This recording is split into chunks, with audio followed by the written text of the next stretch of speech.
తెలంగాణ రాష్ట్రంలోని అనేక మంది మిత్రులు శ్రేయభిలాషులు తెలంగాణ ప్రజలంతా కూడా అనేక మంది ఫోన్లు చేసి రాష్ట్ర వ్యాప్తంగా అనేక విషయాలపైన చర్చిస్తున్నారు.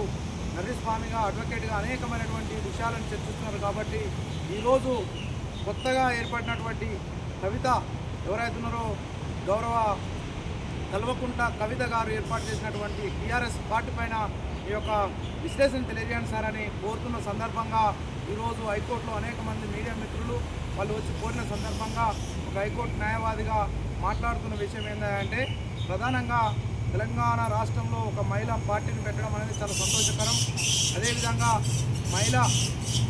మహిళా పార్టీ పెట్టడమే కాకుండా ఈ తెలంగాణ రాష్ట్రానికి నేను అమ్మనైతా అని చెప్పడం అనేది ఇంకా చాలా అద్భుతమైనటువంటి విషయం. కానీ ఒక తల్లి యొక్క ప్రేమ ఎలా ఉంటుందంటే త్యాగానికి ప్రతీకనే తల్లి.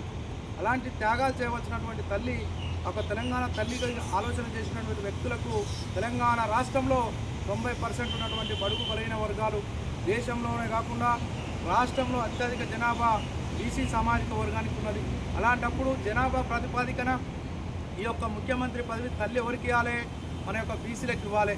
అదేవిధంగా సెకండ్ పొజిషన్ ఉన్నటువంటి కుర్మ సామాజిక వర్గం కావచ్చు, అదేవిధంగా మాదిగా ఎస్సీ ఎస్టీ బీసీలకు సంబంధించినటువంటి ఎస్సీగా ఉన్నటువంటి మాలమాదిగ సామాజిక వర్గం తీసుకుంటే సెకండ్ పొజిషన్లో ఉంది జనాభా. గవర్నమెంట్ చెప్పినటువంటి జనాభా ప్రకారమే. అలాంటప్పుడు కాకపోతే వాళ్ళకు డిప్యూటీ సీఎంలో ఇవ్వాలా? ఆ విధంగా త్యాగం చేస్తే మన కవిత గారు మన తెలంగాణకు తల్లి కాదు కదా, కన్న తల్లి కన్నా ఎక్కువ బడుగు బలైన వర్గాలు ఎక్కువ ఉన్నటువంటి తెలంగాణ ప్రజలు గుండెల్లో పెట్టుకొని చూసుకునేటువంటి పరిస్థితి ఉన్నది.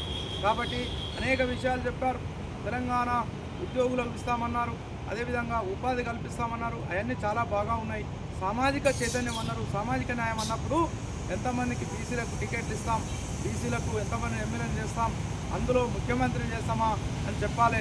పార్టీ అధ్యక్షురాలు నువ్వే కాబట్టి ఈ యొక్క కన్సైగల్లోనే సీఎం కావచ్చు, ఆ యొక్క పాలకవర్గం నడుస్తుంది. కాబట్టి నువ్వు కన్న తల్లిగా ఉండి వారిని ఎన్నుకుండి నడిపించవలసినటువంటి బాధ్యత ఈ యొక్క తెలంగాణ రాష్ట్ర తల్లిగా చెప్పుకునేటటువంటి పార్టీకి ఉంటుంది. కాబట్టి ఈ టీఆర్ఎస్ పార్టీ తెలంగాణ రాష్ట్ర అధ్యక్షురాలుగా నువ్వు తెలంగాణకు తల్లి కావాలంటే మొదలు ఈ యొక్క పార్టీ అభ్యర్థిగా సీఎం అభ్యర్థిగా ఒక బీసీను, ఒక ఎస్సీను, లేకపోతే ఇంకొక సామాజిక వర్గం చెందిన వాళ్ళను ప్రకటించుకోవాల్సినటువంటి అవసరం ఉందని తెలియజేస్తూ అనేక విషయాలు ఇవే కాదు రాష్ట్ర వ్యాప్తంగా కాకుండా దేశవ్యాప్తంగా అనేకమైనటువంటి సంచలనమైనటువంటి విషయాల మీద నిత్యము విశ్లేషణ చేస్తూ మీ అందరికీ కూడా సామాజికమైనటువంటి న్యాయపరమైనటువంటి అనేక అంశాలను తెలియజేస్తున్నటువంటి మీ మిత్రుడు నర్రి స్వామి కుర్మ.